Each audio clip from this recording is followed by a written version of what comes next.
بسم اللہ الرحمن الرحیم، السلام علیکم۔ آج کی ویڈیو میں بات کریں گے ویلٹ اکاؤنٹ جن خواتین کے اوپن ہو چکے ہیں ان کے لیے ایک بہت بری خبر سامنے آئی ہے۔ آپ نے ویڈیو کو پوری دیکھ لینا ہے جن خواتین کو سم مل چکی ہے، ٹھیک ہے۔ شروع کریں گے ویڈیو کو۔ اس سے پہلے اگر آپ ہمارے یوٹیوب چینل پہ نئے ہیں تو ہمارے یوٹیوب چینل کو سبسکرائب کرنے نہ بھولیں، ساتھ میں بیل آئیکن کو بھی ضرور پریس کر دینا تاکہ اگر ہماری ویڈیو آپ کو یوٹیوب پہ دیکھنے کو ملتی رہے۔ اس کے علاوہ اگر واٹس ایپ کے ساتھ رابطہ کرنا چاہتے ہیں ہمارے ساتھ تو گروپ کا لنک نیچے دیا گیا ہے۔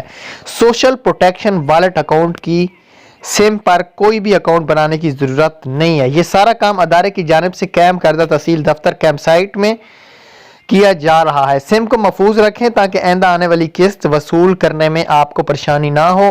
یہ سم کال کرنے، سننے اور پیغامات کی ترسیل کے لیے استعمال کی جا سکتی ہے۔ کوئی بھی غیر متعلقہ شخص یا ادارہ سم پر ویلٹ اکاؤنٹ کھولنے کا اجازت نہیں ہے۔ مستحق خواتین سے گزارش ہے کہ بے نظیر انکم سپورٹ پروگرام کے حوالے تمام تر مستحق معلومات صرف تحصیل دفتر سے ہی نے، بے صورت دیگر آپ کو مالی نقصان ملنے کا خدشہ بھی ہو سکتا ہے۔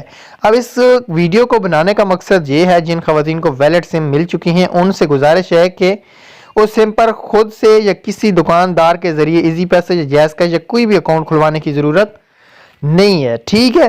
اس پر ادارے کی جانب سے کام جاری ہے۔ کچھ اطلاعات کے مطابق تو نوسر باز خواتین کو اکاؤنٹ کا جھانسا دے کر پیسے بٹوا رہے ہیں اور ایسے نوسر بازوں سے ہوشیار ہیں اپنی سم اپنے پاس محفوظ رکھیں۔ آن لائن اگر جو لوگ سمیں اپنی ایکٹیو کروا رہے ہیں یا آن لائن پورٹل پہ ان کو شو ہو جاتا ہے کہ آپ کی سم جاری ہو چکی ہے، اگر ان کی سم پرانی ہوگی یا انہوں نے کسی سے آن لائن اگر ٹیگ کروائی ہوگی اور پورٹل پہ شو ہو رہا ہے تو ایسی خواتین کے پیسے بند ہو جائیں گے۔ میں آپ کو واضح پیغام دے رہا ہوں، اس لیے کیونکہ پرانی سمیں آپ کو نہیں پتا کہ آپ کی سم کس کے پاس ہو سکتی ہے، تو او ٹی پی میں مسئلہ آ سکتا ہے یا آپ کو وڈراول میں بھی مسئلہ آ سکتا ہے، تو آپ نئی سم دفتر سے لیں اور اپنا اکاؤنٹ ٹیگ کر